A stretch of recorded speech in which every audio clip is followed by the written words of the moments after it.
Pak Sari, hasil tinjauan dan pembicaraan hari ini seperti apa Pak? Hari ini kita ngopi bareng sama teman-teman Aliansi Kediri Bersatu dalam rangka ya diskusi kecil lah untuk membicarakan sengkarut pembangunan alun-alun.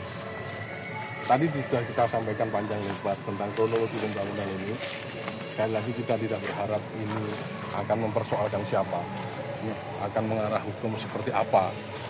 Tetapi mari kita bersama lihat kondisi yang sebenarnya. Saya yakin teman-teman Aliansi Kediri Bersatu juga belum pernah tahu baru pertama tentang kali kondisi ini dan pembangunan kaget. ini. Ya kan? Sehingga tanah ini adalah tanah aset pemerintah kota, tanah masyarakat semua. Sementara juga dalam proses persidangan tidak ada batasan untuk semua pihak masuk. Karena ini masyarakat.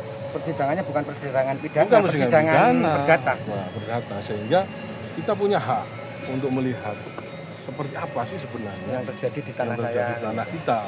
Ya kan?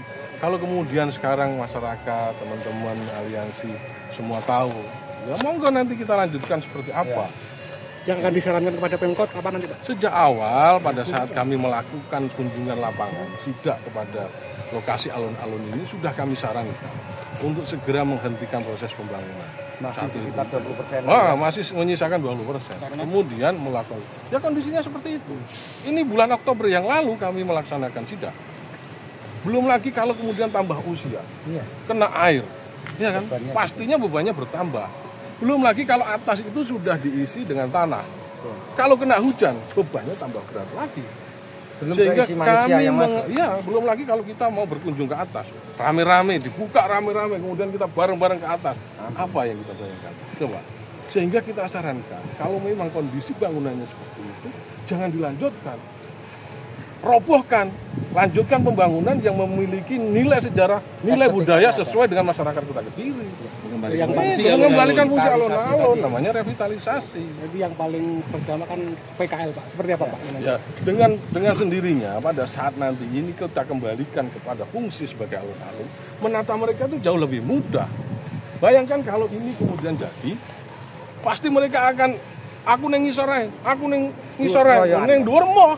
Ya kan? Itu persoalan. Tapi kalau ini terbuka seperti alun-alun pada umumnya, mudah.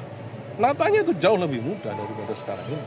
Itu dari pertimbangan kami. Tapi sekali lagi kita juga akan memikirkan dampak sosial ekonominya. Tapi kondisi sekarang bangunan yang seperti ini menurut kami janganlah dilanjutkan. Apa yang sudah menjadi inisiatif dari pemerintah kota melalui PUPR untuk memutus kontrak, tidak melakukan pembayaran, harus kita kuatkan mereka. Jangan ada alasan lain. Nilai tadi berapa Pak? Nilai anggaran APBD yang kita sepakati 23 miliar. Kemudian nilai kontraknya saya kurang. Sekali lagi saya tanya, yang itu kan tadi tidak ada kesepakatan karena Pemkot mengambil keputusan sendiri dari kesepakatan yang ada di 2016, makanya di 2022 kan mengambil keputusan sendiri. Ya. Sehingga dugaan saya dugaan perselingkuhan ini benar-benar terjadi, ya. Dan mengorbankan ada sebuah gambler. Yang penting jadi duit cair, nggak memikirkan esensi ke depannya. Satu, hilangnya ruang terbuka hijau. Yang namanya ruang terbuka hijau, mohon maaf, bukan cor yang di bawah begini.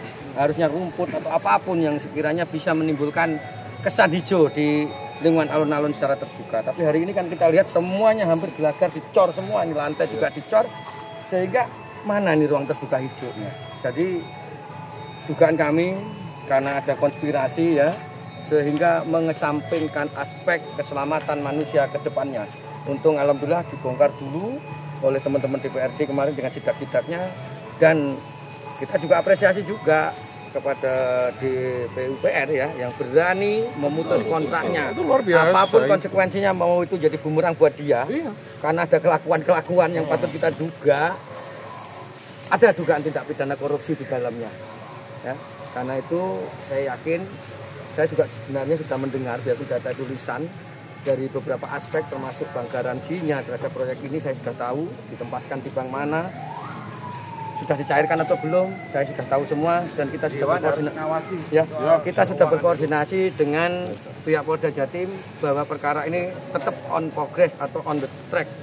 Tapi situasi politik hari ini mungkin agak mengerem upaya-upaya pencermatan, bahkan upaya-upaya mungkin penyidikan dari pihak penegak hukum supaya tidak terkesankan politik. Sebentar, saya mau luruskan dulu. Ya. Pisahkan antara politik dengan pembangunan alun-alun ini. Ya. Proses pembangunan alun-alun ini sudah dimulai sejak 2016, seperti yang tadi saya sampaikan. Ya. Sebelum itu kita tahu sendiri politik Kota Kediri seperti apa, adem ayem. Sampai kemarin di 2023 awal Juni berproses ini juga belum ada pandangan siapa yang mau maju dari kepala sampai hari ini pun belum sampai hari ini juga belum ada.